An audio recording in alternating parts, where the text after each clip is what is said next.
let's talk about the Meta Retrograde Nail.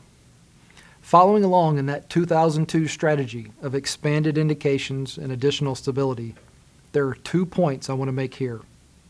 1, your Meta Retrograde Nail can treat the most distal fractures possible. It is designed with our proven screw configuration from the original Retrograde Nail and combined with our locked hole technology and blocking screw guides.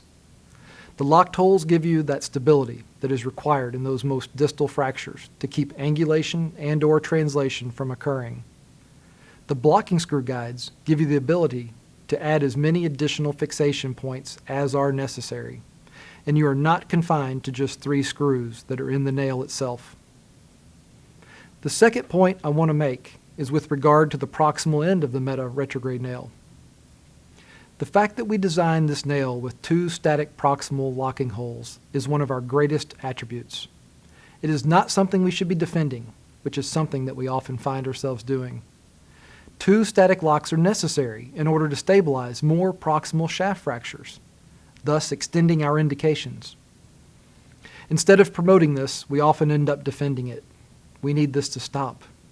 It is well known that dynamic holes can lead to malunion and shortening in antegrade femoral nails. So why do we allow this to happen in the retrograde nail? So let me tell you about the history of retrograde nail studies to help you understand where your surgeons are coming from when they request a dynamic slot in the retrograde nail. In the late 80s, several large randomized prospective studies on antegrade femoral nails were completed by Brumbeck, Winquist, and other well-known names in nail history. They showed that antegrade femoral nails have a 97 to 99% union rate. This set the bar by which retrograde nails would be measured in the early 90s. Several studies were performed in the 90s looking at retrograde nails and comparing them to antegrade nails. And it was found that the union rates were lower, 85% compared to 97 to 99%. These investigators suggested, because they did not have the data to prove it, but they suggested that dynamization was required to speed union. This was an untested hypothesis.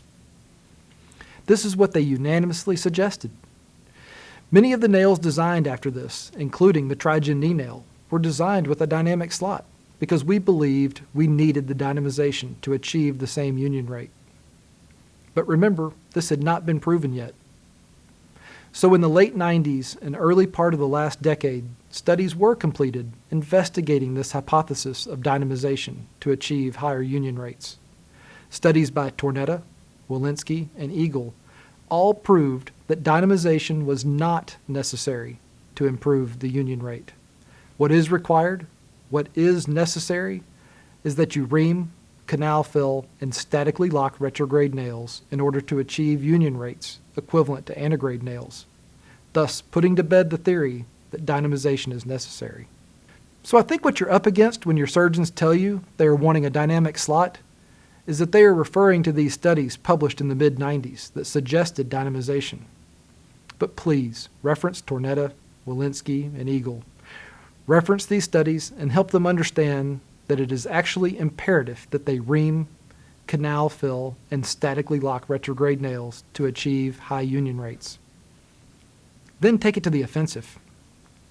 Show them we are the only system on the market that has 2 static proximal locks, which allow us to treat the most proximal femoral fractures with a retrograde nail and get the necessary stability.